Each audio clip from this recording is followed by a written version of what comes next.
My ex-husband tried to take revenge and to control me.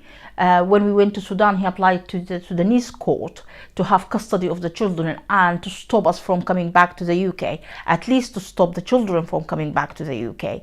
He applied to have custody. He claimed that the children are well take care of in Sudan. They are not supposed to go back to UK for many reasons, he stated in his statement. Fortunately, I managed to convince the judge that the children were born in the UK. They go to school there. This is their life. We build a life in the UK.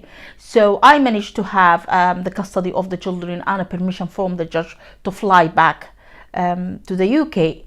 My husband followed us to the UK and he's initiated a court case again, claiming the same, that he does not want the children to go back now to Sudan. He stopped them from seeing their grandparents. So it was a very, very difficult time for us. In Sudan, the children thought they would never come back to the UK while we were fighting the case. When we came to the UK, they thought they would never go back to Sudan and see their grandparents or their extended family there. It was a very difficult case, very difficult time for us.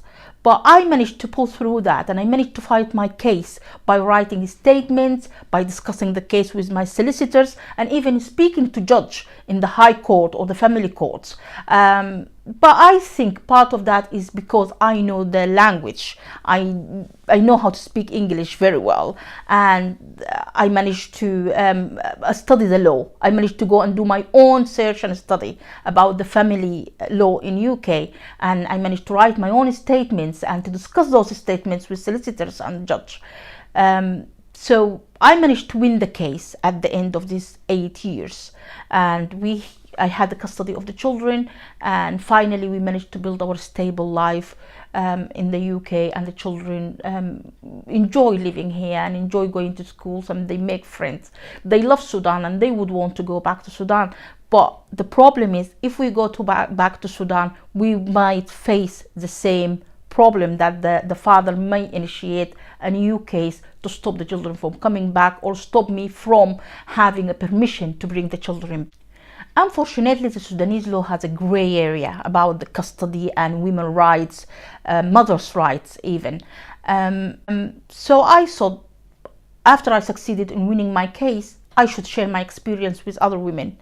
And I have to educate this woman, at least to explain the law and the rights in the UK or in Sudan, and how they can have their children or have their life back. So I started by streaming lives in Facebook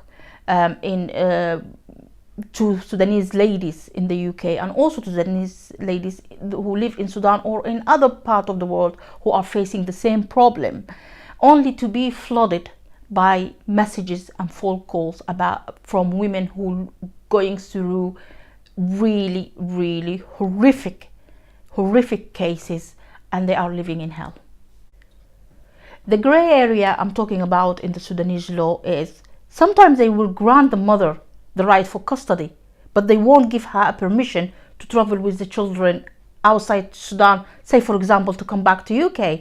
If she's studying in UK or if she's working in the UK, you are giving her the custody of the children, but yet you are stopping her from bringing the children back to the UK. So what is she going to do?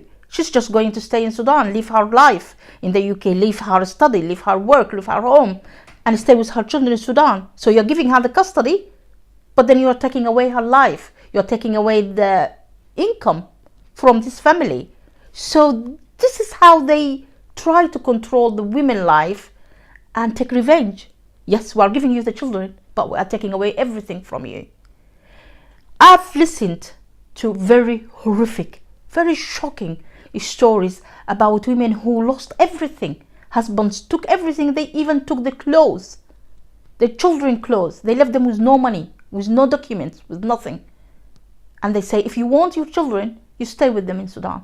If you don't want them, leave them, go back. So what the mother is going to choose? Her children, of course. The husband suddenly decide that they want to take a new life, a new wife, and new children. And they just take the women and their children back to Sudan.